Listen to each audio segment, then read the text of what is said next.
রায়ের পর কিছু সহিংসতা ঘটলেও তা বিস্তৃত আকার নেবে না বলে মন্তব্য করেছেন বাংলাদেশে দায়িত্ব পালন করা সাবেক মার্কিন রাষ্ট্রদূত জেমস মরিয়ার্টি।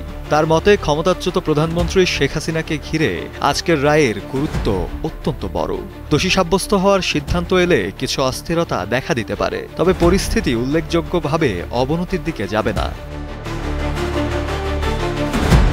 মরিয়ার্টি বলেন, আওয়ামী লীগ টানা প্রায় ১৫ বছর ধরে ক্ষমতা রাখতে সক্ষম হয়েছিল, যা স্বাধীনতার পর কোনো রাজনৈতিক দলের জন্য বিরল ঘটনা। তিনি আরও জানান, হাসিনার নেতৃত্বে দলটি সংবিধানে সংশোধন ও আইন কাঠামোয় পরিবর্তন এনে একদলীয় শাসন ব্যবস্থা তৈরির চেষ্টা করেছে বলে অভিযোগ রয়েছে। তবে বর্তমান পরিস্থিতি বদলাচ্ছে এবং বাংলাদেশের ভবিষ্যৎ রাজনীতি কোন পথে যাবে তা নিয়ে তীব্র আলোচনা শুরু হয়েছে।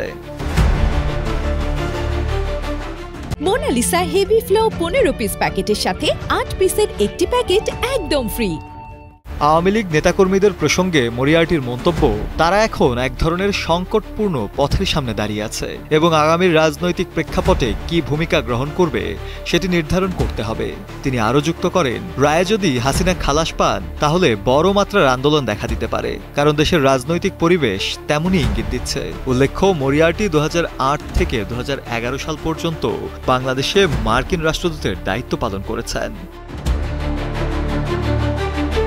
এদিকে ডিএমপির ক্রাইম অ্যান্ড অপারেশনস বিভাগের অতিরিক্ত কমিশনার এস.এন. নজরুল ইসলাম জানিয়েছেন, ক্ষমতাচ্যুত সাবেক প্রধানমন্ত্রী শেখ হাসিনার রায়কে কেন্দ্র করে রাজধানীতে কোনো নিরাপত্তা ঝুঁকি নেই। তিনি উল্লেখ করেন, ঢাকা শহরের নিরাপত্তা নিশ্চিত করতে প্রায় 15,000 পুলিশ সদস্য মোতায়েন রয়েছে। রাষ্ট্রীয় বার্তা সংস্থা বাসাসকে দেয়া এক সাক্ষাৎকারে তিনি বলেন, রায় ঘিরে রাজধানীতে অস্থিতিশীলতার কোনো আশঙ্কা নেই।